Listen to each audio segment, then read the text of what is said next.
Hello everyone, welcome to Dhruva academy. So guys, ఈరోజు RPF SI constable ఉద్యోగాలకు సంబంధించి model paper అయితే చూస్తున్నామండి. ఈ ప్రతిరోజు మనము చెప్పేటువంటి మోడల్ పేపర్స్ అన్నీ కూడా ప్రీవియస్ ఎగ్జామ్స్లో అడిగినటువంటి బిట్స్తో వీటిని ప్రిపేర్ చేయడం అయితే జరిగిందండి. మోస్ట్ ఇంపార్టెంట్, రెగ్యులర్గా ప్రతిరోజు ఒకటి లేదా రెండు మోడల్ పేపర్స్ అందిస్తూ దీనికి సంబంధించిన పీడిఎఫ్ కూడా మీకు అందజేయడం జరుగుతుందండి. ఓకేనా? సో రెగ్యులర్గా ఫాలో అవ్వండి. మొదటిసారి చూస్తున్న వారు ఈ క్లాసెస్ మిస్ అవ్వద్దు అనుకుంటే తప్పకుండా సబ్స్క్రైబ్ చేసి పక్కన బెల్ ఐకాన్ని యాక్టివేట్ చేయండి. మీ మొబైల్కి నోటిఫికేషన్ వస్తుంది. అంతేకాకుండా మన యొక్క Telegram group link, WhatsApp group link కూడా వీడియో డిస్క్రిప్షన్లో ఇస్తున్నాను, జాయిన్ అవ్వండి. ఎవరైతే సీరియస్ ఆస్పిరెంట్స్ ఉన్నారో మీకు కనుక కోర్స్ కావాలనుకున్న మన యాప్లో అందుబాటులో ఉంది, టెస్ట్ సిరీస్ కూడా అందుబాటులో ఉంది. యాప్ లింక్ కూడా వీడియో డిస్క్రిప్షన్లో ఉంది, ఒకసారి చూడండి. ఓకేనా? మరి లేట్ చేయకుండా కంటెంట్లోకి వెళ్ళిపోదాం. క్వశ్చన్ నెంబర్ 1, ఇది మోడల్ పేపర్లో మరి సిరీస్లో భాగంగా 3వ మోడల్ పేపర్ అండి ఇది. సో అప్ టు ఎగ్జామ్ వరకు ఎన్ని రోజులైతే ఎగ్జామ్, ఇంకా మనకి ఎగ్జామ్ డేట్ రాలేదు కాబట్టి 1 మంత్ ఆర్ 2 మంత్స్ 3 మంత్స్ ఎన్ని మంత్స్ ఉన్నా కూడా ఎవ్రీడే మీకు మోడల్ పేపర్ అయితే వస్తుందండి. ఓకేనా? సో దానికి తగ్గట్లుగా మీరు కూడా సపోర్ట్ చేయాలి friends.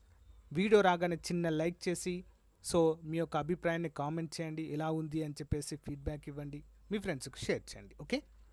Question number 1, Alluri Sitaramaraju భారతదేశంలోని ఏ రాష్ట్రానికి చెందిన గిరిజన స్వతంత్ర సమరయోధుడండి? సో అల్లూరి సీతారామరాజు గారు ఏ రాష్ట్రానికి చెందినవారండి? ఆంధ్రప్రదేశ్ రాష్ట్రానికి చెందినటువంటి మరి స్వతంత్ర సమరయోధుడండి. Important person. ఓకేనా? అందరూ కూడా గమనించాలి. నెక్స్ట్ 1, ఫీఫా ప్రపంచ కప్ 2022కి ఏ దేశము ఆతిథ్యం ఇచ్చింది? ఫీఫా వరల్డ్ కప్ అండి, ఫుట్బాల్ వరల్డ్ కప్కి ఆతిథ్యం ఇచ్చినటువంటి దేశం ఏంటండి? ఆన్సర్ వచ్చేసి ఆప్షన్ 3, ఖతర్. ఓకేనా? ఇదొక అరబ్ కంట్రీ అండి. ఖతర్ దేశము మరి 2022 సంవత్సరానికి ఆతిథ్యం ఇవ్వడం అయితే జరిగింది ఫ్రెండ్స్. మరి విజేతగా నిలిచినటువంటి జట్టు ఏంటండి? 2022 ఫీఫా వరల్డ్ కప్ విజేతగా నిలిచినటువంటి జట్టు మరి ఏంటి? సో గాయస్, విజేతగా నిలిచిన జట్టు అర్జెంటీనా అండి. ఓకేనా? గుర్తుంచుకోవాలి, చాలా ఇంపార్టెంట్ క్వశ్చన్. నెక్స్ట్ 1, నిటారుగా ఉండే రాతి తీరాన్ని దాదాపు నిలువుగా సముద్రపు నీటికి ఎగువన డాష్ అంటారు. నిటారుగా ఉండే రాతి తీరాన్ని దాదాపు నిలువుగా సముద్రం నీటికి ఎగువగా ఉండేటువంటి ప్రాంతాన్ని డాష్ అంటారండి. ఏమంటారు మరి? ఆన్సర్ ఆప్షన్ 2, సముద్రపు కొండ అంటారండి. సముద్రపు కొండ. ఫర్ ఎగ్జాంపుల్ చూసినట్లయితే విశాఖ తీరానికి దగ్గరలో డాల్ఫినో నోస్ కొండ అని ఉంటుందండి. అది ఎక్కడ ఉంటుందండి? సముద్రానికి దగ్గరగా, తీర ప్రాంతానికి కొంచెం దగ్గరగా ఉన్నట్లుగా ఉంటుందండి. సో సేమ్ అలాంటిదే, నిటారుగా ఉండే రాతి తీరంగా దీన్ని అయితే చెప్పుకోవచ్చు. ఓకేనా? సిటీ ఆఫ్ డెస్టినేషన్ విశాఖ దగ్గర మనకైతే చూడవచ్చు. నెక్స్ట్ 1, క్రింది మూలకాలలో ఏది అతిపెద్ద రేడియోలను కలిగి ఉంటుంది? అతిపెద్ద పరమాణు రేడియోలను కలిగి ఉంటుంది. 79 ఆప్షన్ 2 అండి, లిథియం అండి. ఓకే, లిథియం అనేది పరమాణు రేడియో ధార్మికత, సింపుల్గా చెప్పాలంటే రేడియో ధార్మికతను కలిగి ఉంటుంది లిథియం. బెరీలియంకు ఉండదు, నైట్రోజన్కు ఉండదు, కార్బన్కు ఉండదు. ఇవన్నీ కూడా జస్ట్ మూలకాలు మాత్రమే. బట్ రేడియో ధార్మికత కలిగినటువంటి ఏకైక మూలకము లిథియం. ఓకేనా? లిథియంగా మనమైతే చెప్పుకోవచ్చు. Important question. Next 1, Tokyo Olympics 2020లో జావెలిన్ త్రో ఈవెంట్లో భారతదేశానికి బంగారు పథకాన్ని ఎవరు గెలుచుకున్నారు? ఇంపార్టెంట్ క్వశ్చన్ అండి. ఆన్సర్ నీరజ్ చోప్రా. ఏ విభాగంలో అండి? Javelin throw. ఇది కూడా అడగవచ్చు క్వశ్చన్. మరి 2024 సంవత్సరానికి గాను ఒలింపిక్స్ ఎక్కడ జరుగుతున్నాయి? ఏ వేదికపై జరుగుతున్నాయి? ఏ దేశంలో జరుగుతున్నాయి? కామెంట్ రూపంలో తెలియచేయాలి మీరే. ఓకేనా? చాలా ఇంపార్టెంట్ క్వశ్చన్ అండి. ఎగ్జామ్లో 1 మార్క్ కంపల్సరీగా వస్తుంది. మీకు తెలిస్తే 2024 టోక్యో ఒలింపిక్స్ వేదిక అని చెప్పేసి కామెంట్ చేయండి. లేదా మీకు తెలియకపోయినా కూడా 2024 ఒలింపిక్స్ ఈ వెన్యూ అని చెప్పేసి కామెంట్ చేయండి, నేను ఆన్సర్ చెప్తా. క్వశ్చన్ నెంబర్ 80కి ఆన్సర్ చెప్పండి అన్నా కూడా నేనైతే చెప్తాను. తెలిసిన వాళ్ళు మాత్రం పక్కాగా ఆన్సర్ చేయండి. ఓకే. నెక్స్ట్ 1, ఏ రకమైన మొగాలిత్ లేదా సమాధి స్మారక చిహ్నంలో రాతి ముక్కలు సమాధి చుట్టూ వృత్తాకారంలో అమర్చబడ్డాయి? ఏ రకమైన మొగాలిత్ లేదా సమాధి లేదా స్మారక చిహ్నంలో రాతి ముక్కలు, ఓకేనా, సమాధి చుట్టూ వృత్తాకారంలో అంటే గుండ్రగా అమర్చబడ్డాయటండి. మరి ఏ రకమైనటువంటి సమాధి రకానికి చెందినది అంటే ఆప్షన్ 1 కేర్న్ సర్కిల్ అంటారు. పేరులోనే ఉంది కదా, కేర్న్ సర్కిల్ అనేటువంటి పేరుతో పిలుస్తారు. Okay, next one. క్రింది వారిలో అక్బర్ రెవెన్యూ మంత్రి ఎవరు? అక్బర్ ఆస్థానంలో, ఓకేనా, మొఘల్ చక్రవర్తి అక్బర్ ఆస్థానంలో రెవెన్యూ మంత్రిగా ఎవరు ఉన్నారు? Answer option 2 Todarmal. ఎవరండి? Todarmal. Important question. Next one. భారత రాజ్యాంగంలోని ప్రాథమిక హక్కుల లక్షణం డాష్ రాజ్యాంగం నుంచి తీసుకున్నాం. భారత రాజ్యాంగంలో ప్రాథమిక హక్కులు 3వ భాగంలో ఉంటాయండి. ఓకేనా, 3వ భాగంలో ఉంటాయి ప్రాథమిక హక్కులు. మరి వీటిని ఎక్కడి నుంచి తీసుకున్నామండి? ఏ దేశ రాజ్యాంగం నుంచి తీసుకున్నామంటే option 4 United States of America. ఏంటండి? యునైటెడ్ స్టేట్స్ ఆఫ్ అమెరికా రాజ్యాంగం నుంచి ప్రాథమిక హక్కులు అనేటువంటి భావనని మనము తీసుకున్నాము. Okay, next one. సుందరి చెట్లు డాష్లో కనిపిస్తాయి. సుందరి చెట్లు లేదా సుందర్బన్స్ లేదా సుందరి వనాలు అని కూడా పిలుస్తారండి. ఎక్కడ కనిపిస్తాయి మనకి ఇవి? ప్రపంచంలోనే అతిపెద్దవిగా వీటిని అయితే మనము చెప్పుకోవచ్చు. Answer 84 option 2 Ganga Brahmaputra delta ప్రాంతంలో సుందర వనాలు మనకు కనిపిస్తాయి. సుందర్బన్స్, సుందర చెట్లు అని కూడా అంటాము. మరి యొక్క గంగా బ్రహ్మపుత్ర నదుల యొక్క డెల్టా ప్రాంతం ఎక్కడ విస్తరించి ఉందండి? పశ్చిమ బెంగాల్లో ఆల్మోస్ట్ విస్తరించి ఉంటుంది. సుందర వనాలు కూడా మనకు అక్కడే విస్తరించి ఉంటాయి. ఈ 2 నదుల కలయిక ఎక్కడైతే కలిసి మరి కొంతవరకు మెత్తటి నేలను తీసుకొని వస్తాయండి. 2 నది ప్రవాహాలు మెత్తటి నేలను తీసుకొని వచ్చి ఒక కాడ నిక్షేపంలా ఏర్పరుస్తాయి. దాన్నే మనము డెల్టా అంటాము. ఇప్పుడు కృష్ణా గోదావరి డెల్టా ఉంటుంది ఆంధ్రప్రదేశ్లో, సేమ్ అలానే ఇది కూడా. ఓకేనా, నెక్స్ట్ వన్. భారతదేశంలోని ఏ రాష్ట్రంలో నాట్యాంజలి పండుగను జరుపుకుంటారు? నాట్యాంజలి అనేటువంటి పండగ ఎక్కడండి? ఏ రాష్ట్రంలో? తమిళనాడు రాష్ట్రంలో జరుపుకుంటారండి ఈ పండుగని. Okay, important question. Next one. జనాభాలో 1000 మంది పురుషులకు స్త్రీల సంఖ్యను డాష్ అంటారు. ప్రతి 1000 మంది పురుషులకు గాను స్త్రీల యొక్క సంఖ్యను పోల్చినప్పుడు దాన్ని ఏ రేటుగా మనమైతే చెప్తాము? ఆన్సర్ ఆప్షన్ 2 అండి, లింగ నిష్పత్తి అంటాము. ఏమంటామండి? లింగ నిష్పత్తి లేదా sex ratio. Okay, sex ratio. So previous model పేపర్లో కూడా చెప్పాను నేను. భారతదేశంలో మరి లింగ నిష్పత్తి అత్యధికంగా ఉన్నటువంటి రాష్ట్రము కేరళ. ఓకే, మరి అతి తక్కువగా ఉన్నటువంటిది పంజాబ్.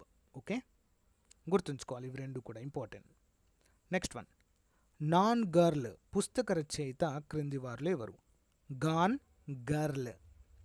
87 ఆప్షన్ 2 అండి, గిలియస్ ఫ్లిన్. గిలియన్ ఫ్లిన్ అనేటువంటి రచయిత. Next one. గాలి, మేఘం, ధూళి, భూమి, పర్వతాలు, నదులు, ఉష్ణోగ్రత, తేమ, నీరు, నీటి ఆవిరి, ఇసుక మొదలైన అన్ని జీవరహిత భాగాలను కలిగి ఉంటుంది. ఎక్కడండి మరి? ఏ ఆవరణం కలిగి ఉంటుంది? 88 ఆప్షన్ 2 అబియోటిక్ పర్యావరణం అంటారండి. వీటిని ఏమంటారు? అబియోటిక్ పర్యావరణము అంటారు. గాలి, మేఘం, ధూళి, భూమి, పర్వతాలు, నదులు, ఉష్ణోగ్రత, తేమ, నీరు, నీటి ఆవిరి, ఇసుక ఇవన్నిటిని కలిపినటువంటి జీవరహిత భాగాలండి. ఇవన్నీ జీవం ఉంటుందా అండి? వీటికి ఉండదు. ఓకేనా, కానీ జీవాలకు చాలా ముఖ్యమైనవి. వీటిని అబియోటిక్ పర్యావరణం అనే పేరుతో పిలుస్తాము. ఓకే, గుర్తుంచుకోవాలి. Next one. పండిత్ రవిశంకర్ 1967లో గ్రామీ అవార్డులను గెలుచుకున్న ఆల్బమ్ను పేర్కొనండి. పండిత్ రవిశంకర్ గారు 1967లో గ్రామీ అవార్డును గెలుచుకుంటారండి. మరి ఏ ఆల్బమ్కి గాను వచ్చిందండి? 89 ఆప్షన్ 2 వెస్ట్ కలుస్తుంది తూర్పు. West reaches the east. Okay, west reaches the east అనేటువంటి పుస్తకానికి గాను సో గ్రామీ అవార్డు అయితే అందుకున్నారు. నెక్స్ట్ వన్, రాష్ట్ర శాసనసభ బలం డాష్ చిన్న రాష్ట్రాలకు మినహా.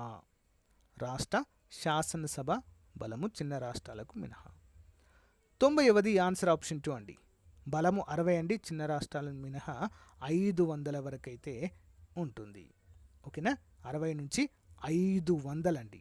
రాష్ట్ర శాసనసభ అంటే ఒక రాష్ట్ర అసెంబ్లీలో 60 నుంచి అతి తక్కువ 60 నుంచి 500 వరకు ఎమ్మెల్యేలు ఉండవచ్చండి. ఓకేనా, మరి ప్రజెంట్ అత్యధిక శాసనసభ సభ్యులను కలిగినటువంటి రాష్ట్రం ఏంటి అండి, కాన్స్టిట్యున్సీ ఏంటి? బీహార్ అండి.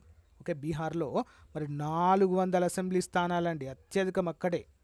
ఓకేనా, అసెంబ్లీ స్థానాలు 400 ఉంటాయి ఇక్కడ, గమనించాలి. నెక్స్ట్ వన్, భారత జాతీయ సైన్యం ఆజాద్ హిందూ ఫౌజ్ దీనిని 1942లో రాస్ బిహారీ బోస్ మరియు కెప్టెన్ జనరల్ మోహన్ సింగ్ 1942లో ఏర్పాటు చేశారు. ఓకే, మరి 1943లో భారతదేశంలోని క్రింది స్వతంత్ర సమరయోధులలో ఎవరు దీనిని పునరుద్ధరించారు అంటే రీస్టార్ట్ చేయడం జరిగిందండి? ఆజాద్ హిందూ ఫౌజ్ని. Most important question. 91 answer option 4 Subhash Chandra Bose గారండి. నేతాజీ సుభాష్ చంద్రబోస్ గారు. యాక్చువల్గా ఆజాద్ హిందూ ఫౌజ్ని ప్రారంభించిన వారు రాస్ బిహారీ బోస్ మరియు కెప్టెన్ జనరల్ మోహన్ సింగ్ అండి. సో 42లో ప్రారంభించారు, అయితే అది కొన్ని కారణాల వల్ల ఆపేశారండి.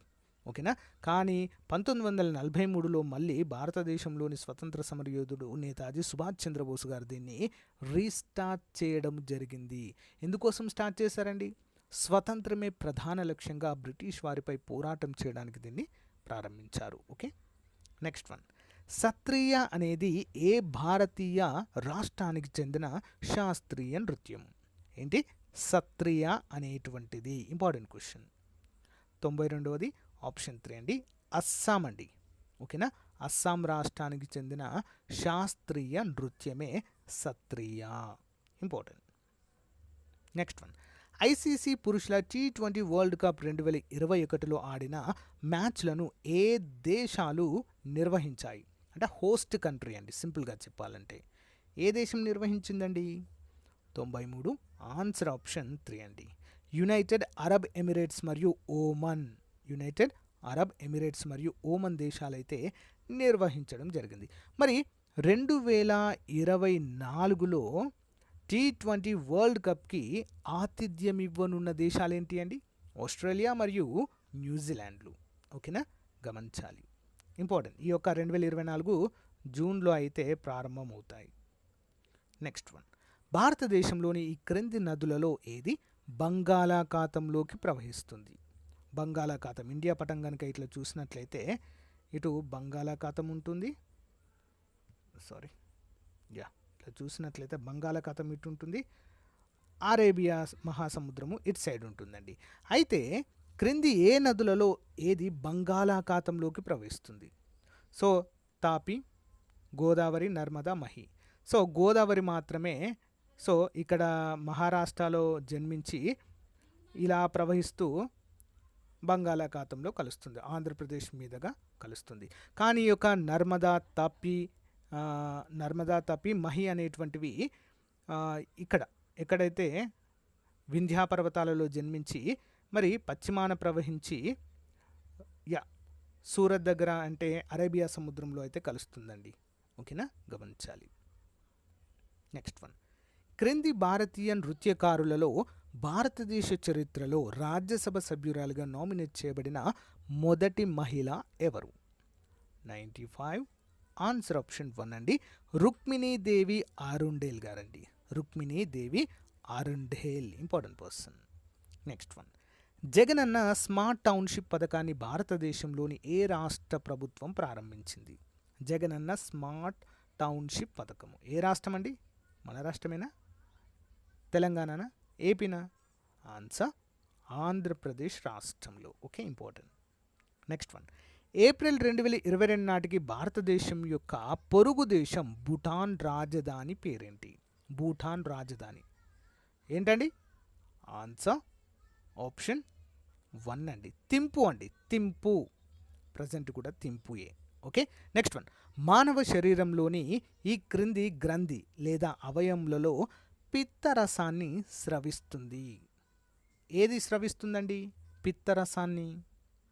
ఆన్సర్ ఏ గ్రంథి లేదా అవయవము అని అడుగుతున్నారండి. 98 ఆప్షన్ 2 కాలేయం స్రవిస్తుందండి. పిత్తరసాన్ని ఏ ఏ ఏ గ్రం ఏ ఏ అవయవం అంటే కాలేయం అండి. ఓకేనా. మానవ శరీరంలో అతిపెద్ద ఆర్గాన్ అండి కాలేయం. ఓకేనా, గమనించాలి అందరూ కూడా, important question. Next one, Bonalu ఈ క్రింది ఏ రాష్ట్రంలో మహంకాళి దేవిని పూజించేందుకు జరుపుకునే హిందువుల పండుగ? బోనాలు ఎక్కడండి మరి, ఏ రాష్ట్రంలో నిర్వహిస్తారండి? ఆన్సర్ ఆప్షన్ 1 తెలంగాణ రాష్ట్రంలో నిర్వహించేటువంటి పండుగగా మనము చెప్పుకోవచ్చు. ఓకే, సో గాయస్, ఇది ఈ రోజుకు సంబంధించిన మోస్ట్ ఇంపార్టెంట్ మోడల్ పేపర్ అండి. ప్రతిరోజు కూడా ఇదే విధంగా ఒక మోడల్ పేపర్స్ని మీ అందరి కోసం అందజేస్తానండి. సో ప్రతిరోజు క్లాస్ వినండి. ఎవరైనా కొత్తగా ఈరోజే క్లాస్ వింటున్నట్లయితే ప్రీవియస్ అన్నీ కూడా మన ఛానల్ ప్లేలిస్ట్లో ఉన్నాయి, ఒకసారి చూడండి ఫ్రెండ్స్. ఓకే, మన టెలిగ్రామ్ గ్రూప్, వాట్సాప్ గ్రూప్లో కూడా జాయిన్ అవ్వండి. కోర్సులో మంచి ఆఫర్ ఉన్నప్పుడు మన టెలిగ్రామ్ గ్రూప్లో, వాట్సాప్ గ్రూప్లో షేర్ చేస్తాను, అప్పుడు మీరు పర్చేజ్ చేసుకోవచ్చు. ఓకేనా. సో గైస్, మీకు నచ్చితే లైక్ చేయండి. మీ యొక్క అభిప్రాయాన్ని మరి క్లాస్ ఏ విధంగా ఉంది అనేది కామెంట్ రూపంలో తెలియచేయండి. Thank you for support. Have a nice day. Bye.